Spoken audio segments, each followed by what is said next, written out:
Welcome to this lecture, the while loop. Many occasions we want to repeat a job.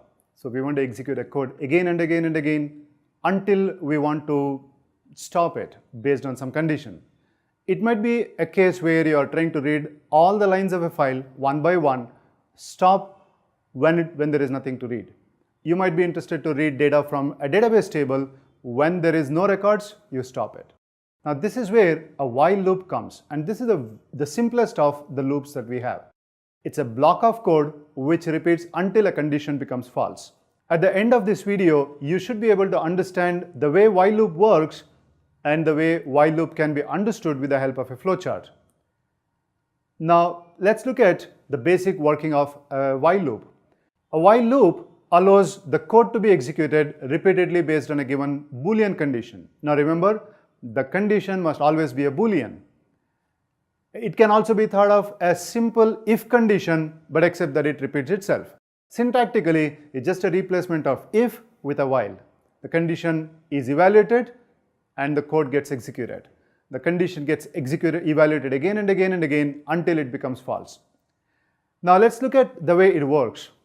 Now here is a flowchart that explains the beginning to the end what happens. Now A is a condition, B is the statement that we want to execute. We check the condition for A and then move on. So it consists of a block of code that needs to be executed, which is B, and there is a condition which is A. Condition is evaluated. Whenever a Boolean condition is evaluated, you only have either true or you have a false. And if it's true, you're going to execute the statement in B and then go and check the condition again. If the condition is evaluated to true again, execute the statement once more, go back and recheck the condition and repeat this process until the condition A becomes false. And when it becomes false, you're going to go and stop the execution of the program. So this is also known as a pre-test loop.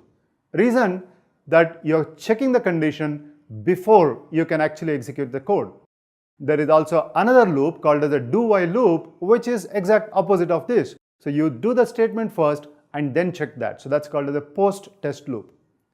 So let's understand this with the help of an example. Imagine we have a variable sum initialized to 0 and we have a variable called I which is initialized to 1. We check the condition, is I less than or equals to 5. Now since we initialize that with 1, it is true. Now all I'm going to do is to add the value of I with sum, which is 1 plus 0, and store it in sum, and then increment the value of I and then go back and recheck the condition. Now note that I plus plus has already incremented I to become 2. So now the condition would be 2 less than or equals to 5, which is again true. And then this addition goes on, I becomes 3, 3 less than or equals to 5 is true, then continues again, 4 less than or equals to 5, 5 less than or equals to 5, enters for the last time because I becomes 6. Now 6 less than or equals to 5 is false.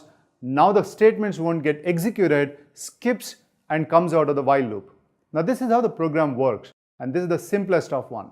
Now you can observe that if you do not do this I++, this would result in a problem, and that's called as an endless loop or an infinite loop. So we always use Boolean expressions in the conditions. Now this is on contrary to C and C++, because in C and C++ you can just take a number, if it's 0 it's false, otherwise it's just true. Now in Java you can't really do that. You have to use a Boolean variable, expression, function call, or anything that is Boolean. Now if you follow the steps in C language, this would be an error in Java. So you can't say while I, now because I is an integer. The same code would have definitely worked in C or C++. So there is a concept of infinite loop too. In a lot of occasions we don't know what to check. So what do? You simply say, let's start the loop and think about closing it later. So we use the break statement to come out of this loop. Now here is an example. We start with a while true. Now since we wanted a Boolean expression, we already have a Boolean true value. Since it is true, true is true forever. So the loop goes forever. However, we are checking if I is equals to 0, let's break. Now when you break, the statement transfers the control outside of the while loop. Now, it's very rare that you have a while endless loop without a break statement.